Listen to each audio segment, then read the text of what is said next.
Bom dia, boa tarde, boa noite. Não sei que hora você está assistindo a nossa aula de Direito Constitucional, mas vamos continuar aqui um novo assunto, um novo conteúdo, uma nova matéria.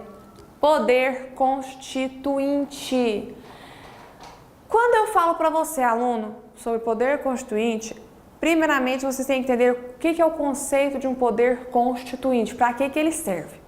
Quando a gente fala de poder constituinte, sempre tenha em mente o seguinte, que é a manifestação soberana da vontade política de um povo, social e juridicamente o que? Organizado. É a vontade soberana, melhor, é a expressão soberana da vontade capaz de fazer nascer um quê? Um núcleo social. O poder constituinte, tá? Hoje, ele é dividido da seguinte maneira. Poder constituinte originário, poder constituinte, olha, vamos aqui para o quadro, esqueminha que eu fiz. Poder constituinte originário, poder constituinte derivado, e aqui um derivado, ele vai se subdividir em reformador e decorrente, e poder constituinte o quê? Difuso, tá? Então, essas são as espécies de poder o quê? Constituinte originário, ó, vou corrigir aqui, derivado e difuso. Começando com o poder constituinte. Gente, poder constituinte, obviamente, ele vai constituir alguma coisa, não é? Então, poder constituinte originário, também, né, chamado de primário, de inicial, de primeiro grau, é aquele que vai instituir uma nova ordem constitucional, ok? Então, resumindo, para ficar bem facinho, o que o poder constituinte originário faz? Elabora uma nova Constituição, ok? Então, é o poder para se elaborar uma nova Constituição. Por isso que nós chamamos ele de o quê? De primário, de inaugural, de inicial. Então, olha aqui, é o poder cujo exercício ocasiona a instauração de novas ordens, o quê? Constitucionais. Seja, tá? Por meio da criação de uma primeira Constituição. Qual foi a nossa primeira Constituição? 1824, que bom, ó, até escutei você falando aqui pra mim, 1824, tive poder constituinte aí? Tive, qual tipo de poder constituinte? O originário, ok? Ou ainda seja mediante o rompimento da ordem anterior. Todas as vezes que eu elaboro uma nova Constituição, né, então, via de regra, eu tenho o quê? O rompimento com a ordem anterior.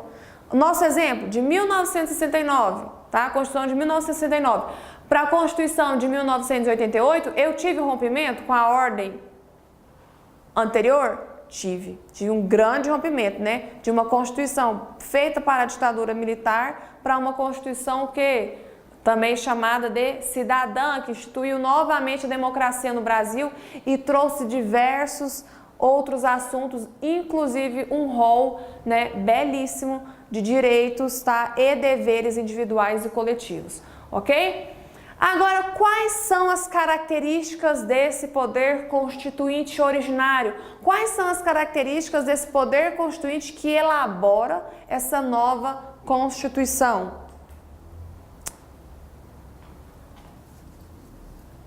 Ele é inicial. Primeira característica, né? Lógico que ele é inicial, né? Se ele é o poder constituinte originário, também chamado o quê? De inicial, é aquele que vai inaugurar uma nova ordem constitucional, obviamente ele é o quê? Ele é inicial, ok? Então o quê? A Constituição é a base de uma nova ordem, o quê? Jurídica. Porque senão não teria por que fazer uma nova Constituição, né? Ele é juridicamente o que? Ilimitado. O que significa dizer que ele é juridicamente ilimitado? Significa que eu tenho que romper, tá? Ou melhor, né? Que eu não preciso de obedecer à ordem constitucional que? Antecessora. Isso é claro, é fácil nós entendermos. Quando a Assembleia Nacional Constituinte se reuniu em 1987 para elaborar a nossa Constituição, que foi promulgada em 88, tinha que se obedecer à Constituição posta, outorgada pelo governo da ditadura militar? Não. Eu não precisei de fazer isso. Muito pelo contrário, se eu estava fazendo uma nova Constituição, é o poder constituinte originário rompendo o quê? Com a ordem antecessora, com a ordem constitucional antecessora, ok? Ele é incondicionado, ou seja, ele não está ligado a nenhuma regra, ok? A sua manifestação não está sujeita a nenhuma regra posta, tá bom? Por isso que ele é o quê? Incondicionado.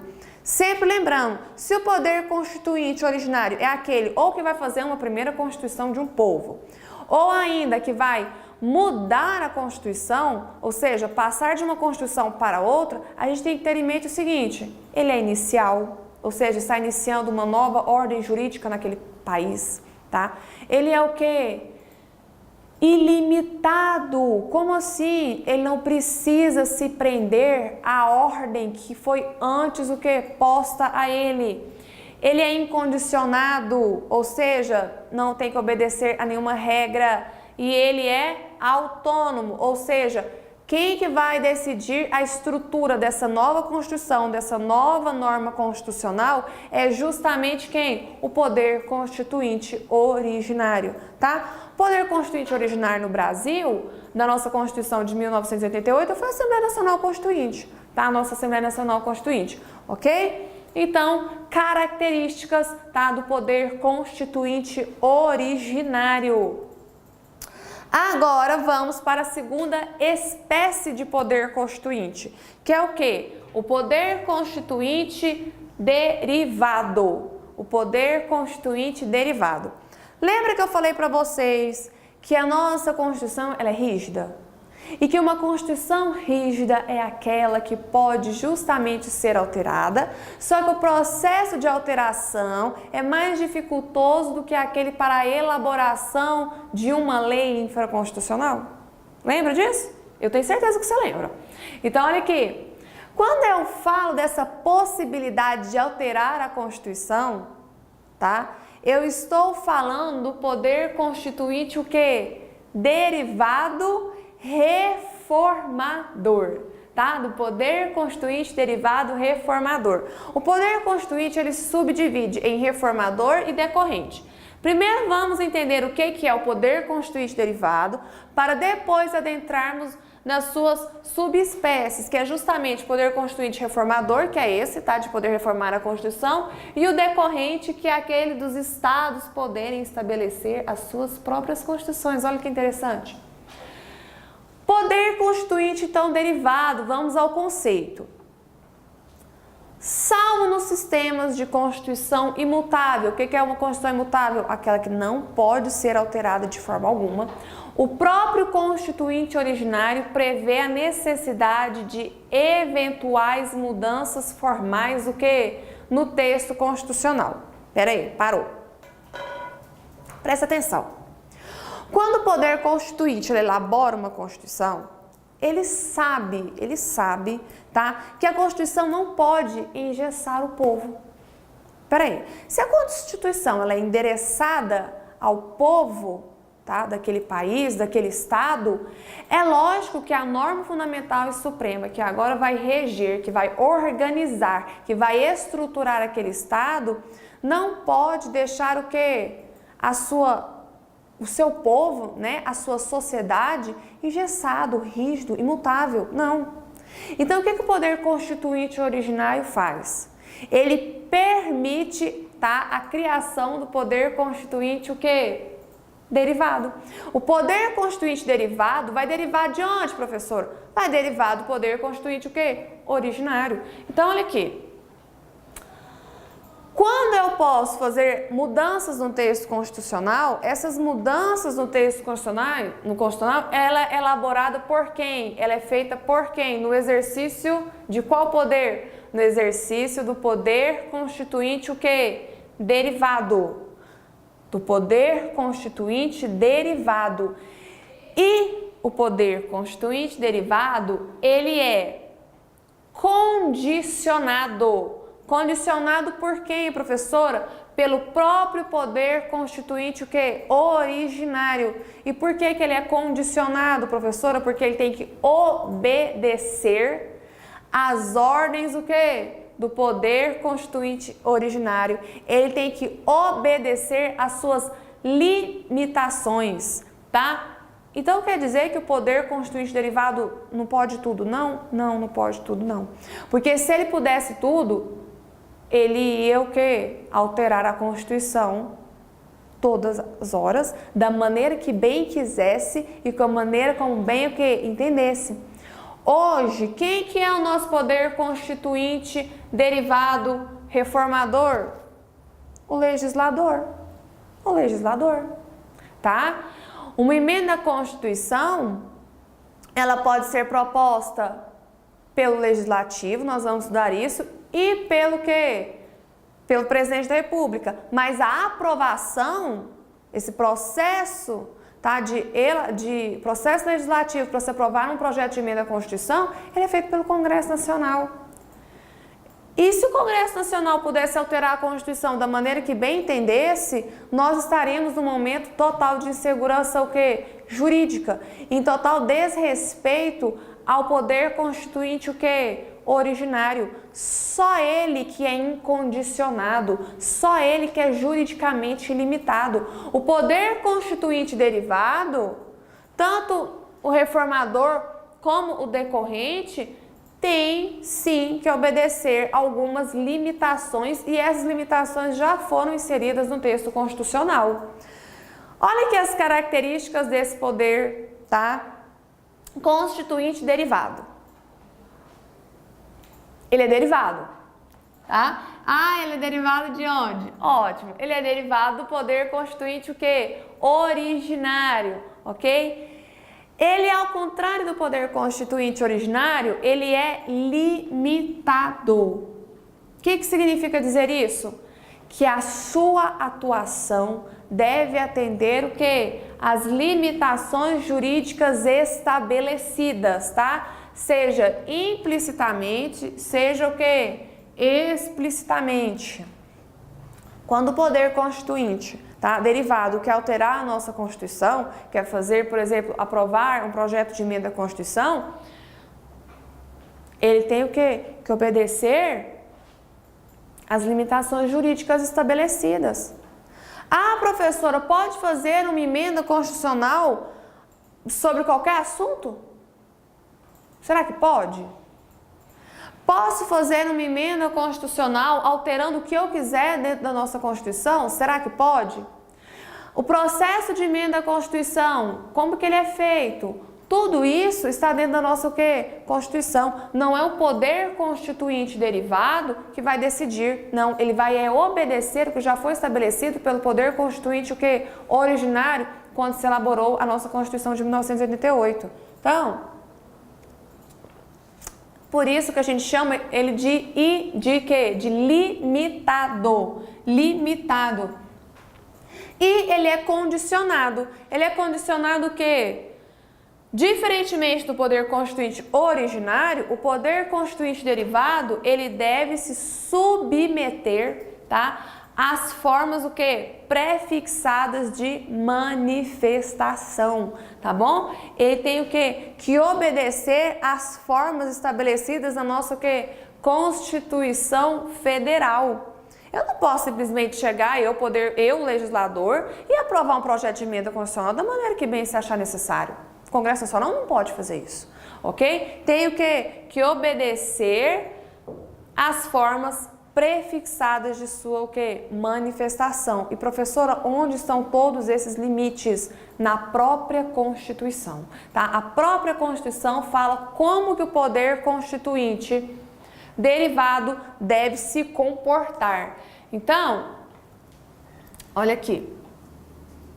Espécies de poder constituinte derivado. Já coloquei aqui no quadro branco para vocês. Ele pode ser reformador ou ele pode ser o quê? Decorrente. O que significa falar poder normativo ou poder constituinte derivado reformador? Refere-se justamente ao quê? A possibilidade de mudanças do texto constitucional. Olha aqui, promove mudanças formais no texto constitucional, no nosso caso, da nossa Constituição Federal. E o que seria o poder constituinte derivado decorrente? É aquele responsável por elaborar a Constituição dos Estados. Ué, professor, existe Constituição nos Estados? Sim. Vamos lá para o ADCT, no artigo 11. Quando você abre o ADCT, o Ato das Disposições Constitucionais Transitórias, lá no artigo 11, fala o seguinte, olha aqui.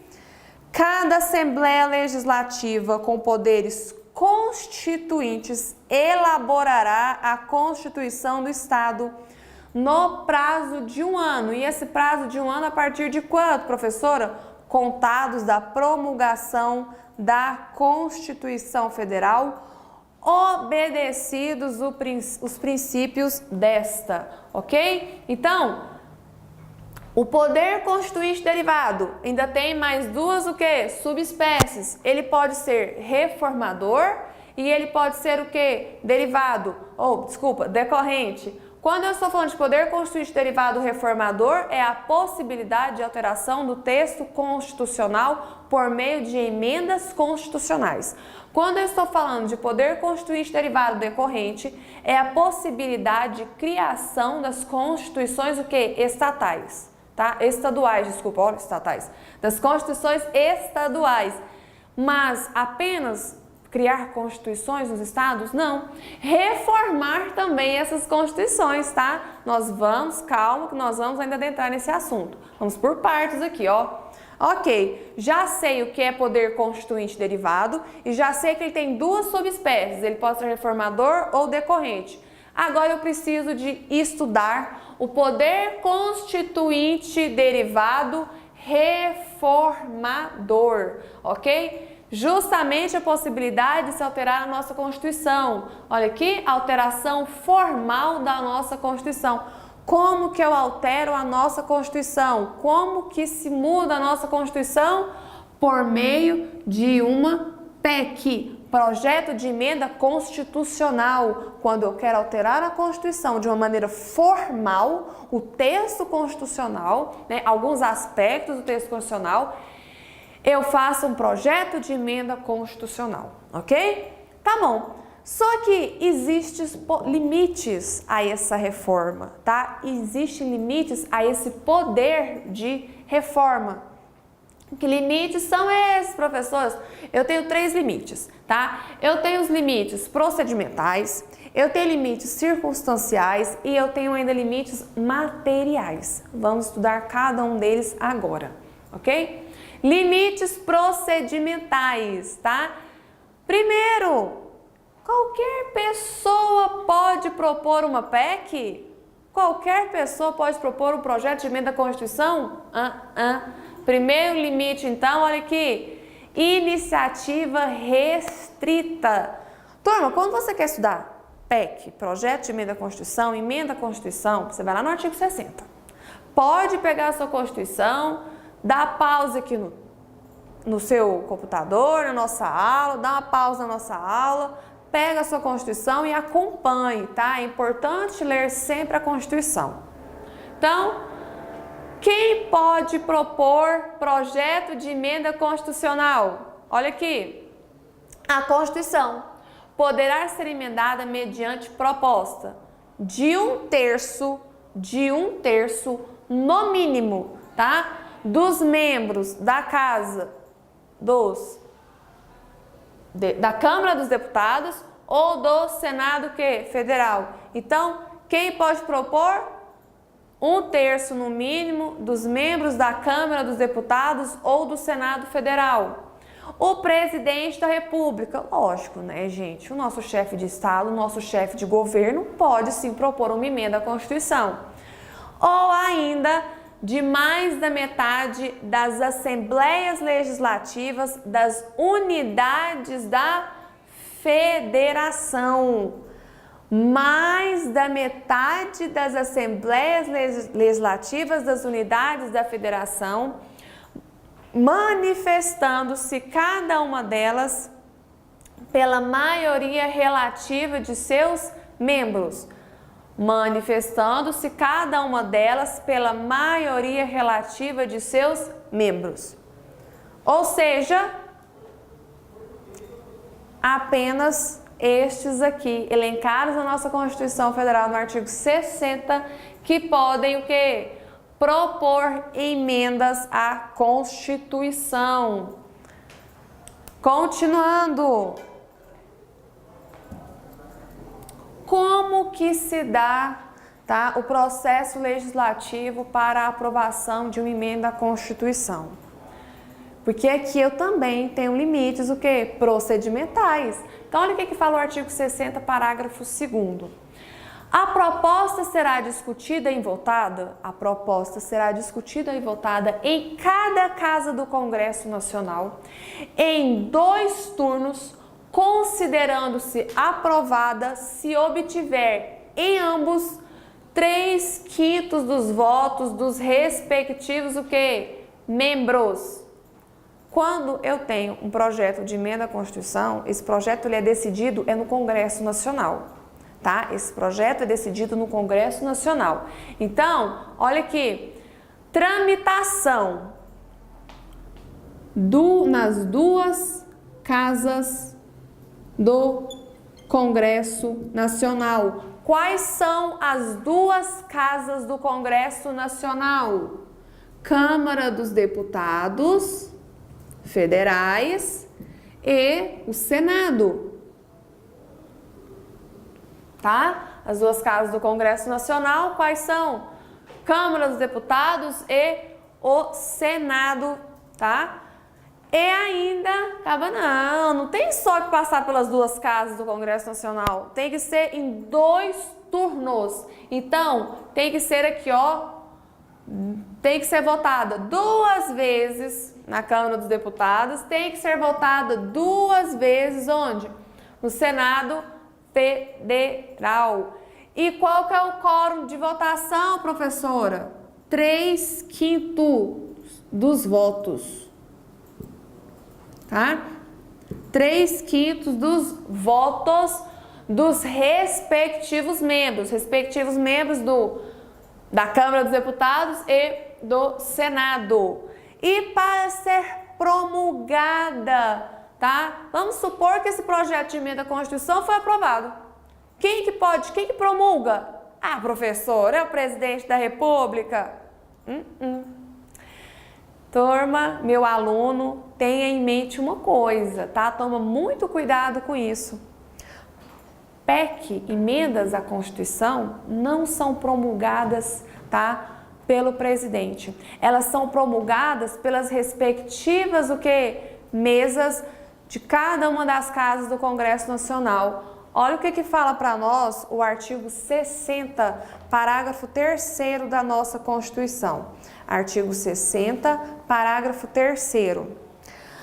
A emenda à Constituição será promulgada pelas mesas da Câmara dos Deputados e do Senado Federal, com respectivo número de ordem, ok? Então, toma cuidado, não é o presidente. Vou colocar aqui a observação, ó. Eita, meu canetão acabou a tinta, não tem problema não. Cuidado. Não é o presidente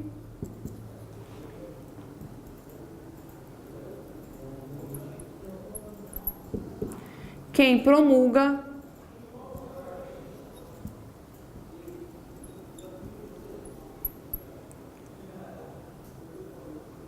a emenda constitucional. Tá, professor? Então, quem que vai promulgar a emenda constitucional?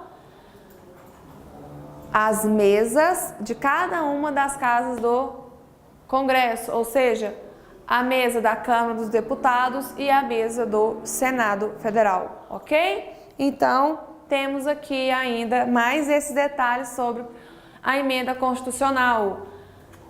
Cuidado! Coloquei isso daqui para vocês não perderem de mente o seguinte aspecto sobre o projeto de emenda à Constituição. Presta atenção.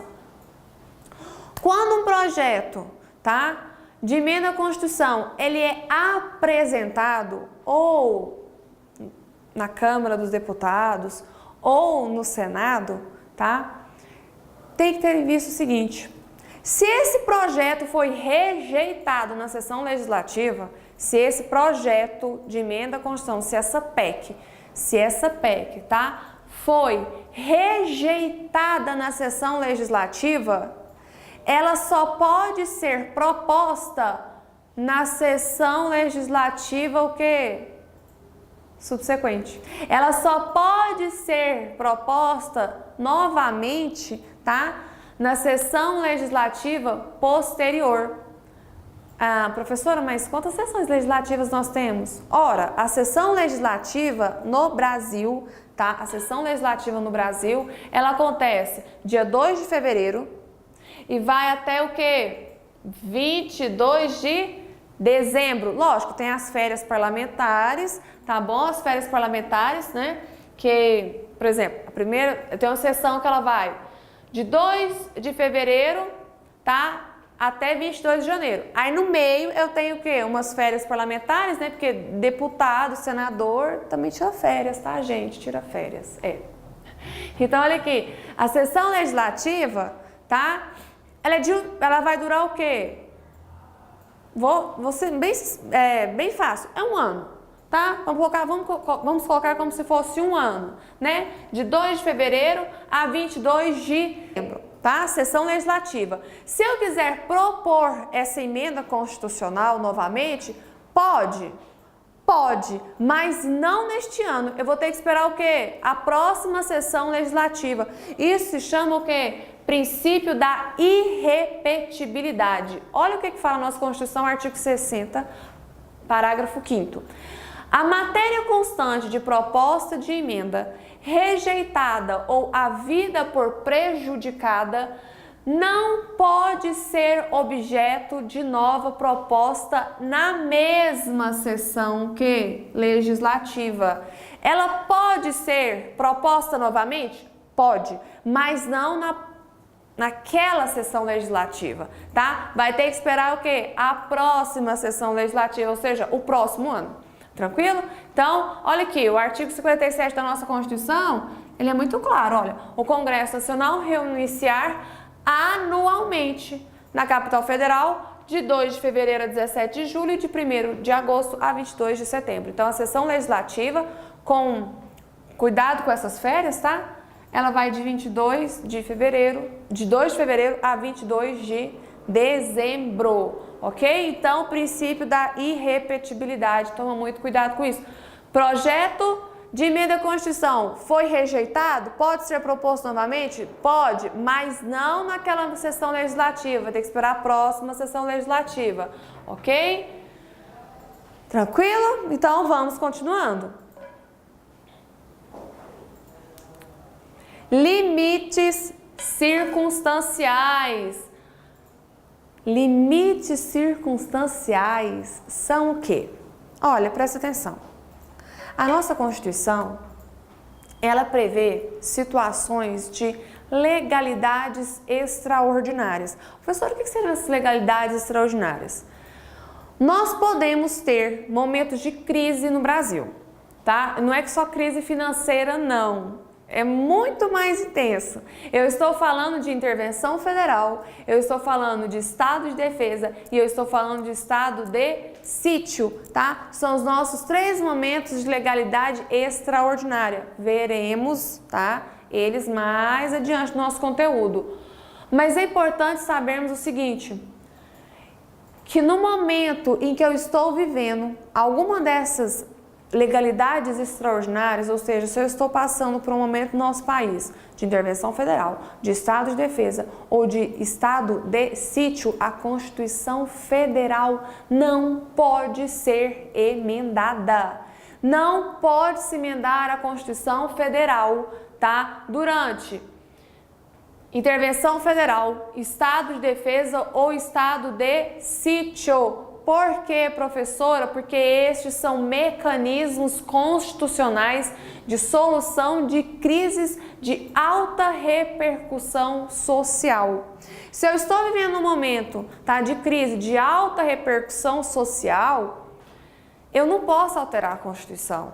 Porque pensa aqui comigo, se no momento de legalidade ordinária eu posso alterar a nossa Constituição, porque eu não estou passando por momentos o quê?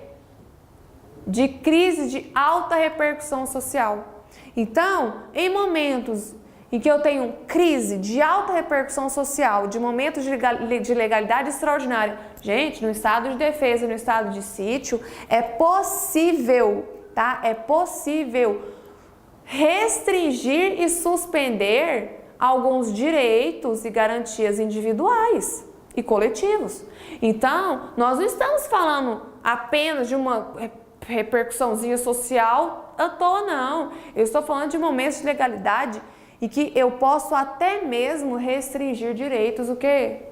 Individuais e coletivos, suspender direitos individuais e coletivos. Então, nesses momentos eu não posso fazer o quê? Alterar a nossa Constituição, ok? A Constituição, ela tem que ser emendada em momentos de normalidade, ok? De legalidades ordinárias. Terceira limitação, que é a nossa limitação material. A limitação material, nós vamos encerrar esse bloco aqui, já vou deixar com vocês, e vamos continuar o próximo com essa matéria, tá? Ela é um pouquinho extensa, não vai caber aqui agora neste momento. Então, limites materiais são nossas famosas cláusulas pétreas e nós vamos, tá, para o próximo bloco estudar as limitações materiais. Ficamos por aqui.